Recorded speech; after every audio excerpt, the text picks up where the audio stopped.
হাসিনা যেই যেই কারণে যেই যেই যুক্তিতে সেই সংস্কারগুলো করতে নারাজ ছিল, করতে রাজি হয় নাই, সেই সেই শব্দে সেই সেই ভাষায় সেই সেই যুক্তিতে আজকেও দেখতে পাচ্ছি বাংলাদেশের রাজনৈতিক দলগুলো সংস্কারে বাধা দিচ্ছে, দ্বিমত পোষণ করছে। এটা 1400 শহীদের পক্ষে, গণ অভ্যুত্থানের পক্ষে শক্তি হওয়ার কোনো লক্ষণ না, এটা গাদ্দারির লক্ষণ এবং আওয়ামী ফ্যাসিবাদ নতুন করে ফিরে আসার লক্ষণ।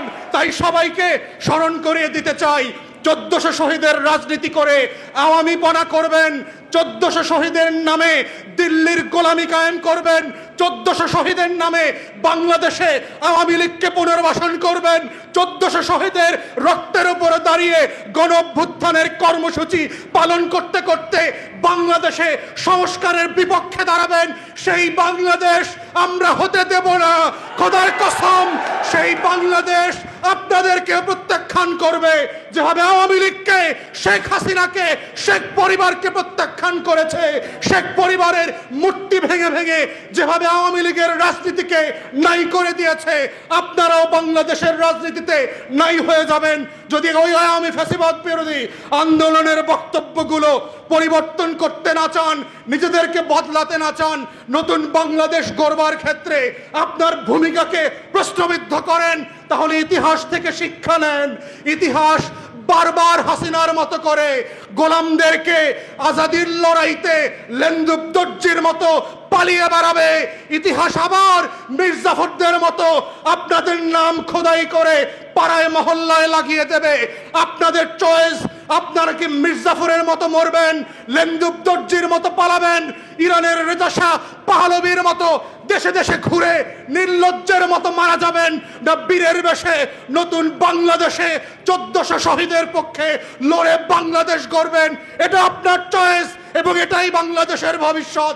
এটাই 5 কোটি তরুণে দেয়ালে দেয়ালে লিখে সেই বাংলাদেশের কথা বলে গেছে। এই বাংলাদেশের বাইরে নতুন করে বাংলাদেশ হতে দেওয়া হবে না। এই বাংলাদেশ হচ্ছে দায়দারদের বাংলাদেশ। এই বাংলাদেশই হচ্ছে 24-এর আগামী দিনের বাংলাদেশ। আমাদের শহীদরা যেন নাম্বারে পরিণত না হন। আমাদের প্রত্যেকটা শহীদ হচ্ছে এই আন্দোলনের সবচেয়ে বড় মাস্টার মাইন্ড। এই 1400 শহীদের বাইরে বাংলাদেশে 24-এর কোনো মাস্টার মাইন্ড নাই। আমরা সবাই হলাম 24-এর কর্মী। এর বাইরে হচ্ছে এখন দায় এবং দায়িত্বের কথা। আমরা 24-কে কিভাবে ধারণ করছি, দায়িত্ব পালন করছি, 1400 শহীদের রক্তের হিস্সা দিয়ে কিভাবে নতুন বাংলাদেশ গড়ছি, সেটাই হচ্ছে অবদান এবং ক্রেডিটের রাজনীতি। আমরা কি কোথায় মিছিল করেছিলাম, কি করেছিলাম, এই 71-এর মতো করে যেন কোনো চেতনা ব্যবসার ফাঁদে আমরা না পড়ি। তাই এবি পার্টি এবং নতুন বাংলাদেশের রাজনীতি আমরা যারা করবার চেষ্টা করছি, আমাদের জায়গাটা হচ্ছে সেই বাংলাদেশ গড়বার রাজনীতিতে আমাদের ভূমিকা কি হবে।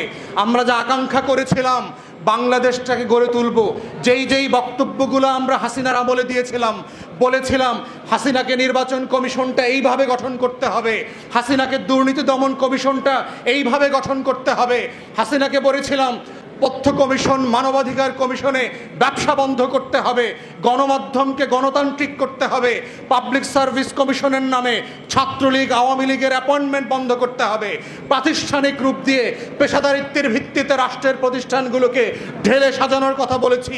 সেই স্বপ্ন আকাঙ্ক্ষাকে, সেই দাবিগুলো যখন হাসিনার কাছে করেছিলাম, আজকে সময় এসেছিল, সুযোগ এসেছিল সেগুলো আমাদের হাতে বাস্তবায়ন করবার। কিন্তু আমরা দুঃখজনকভাবে দেখতে পাচ্ছি সেই বাংলাদেশ গঠনে সবাইকে রাজপথে থাকবার আহ্বান জানিয়ে আমার বক্তব্য শেষ করছি। আসসালামু আলাইকুম।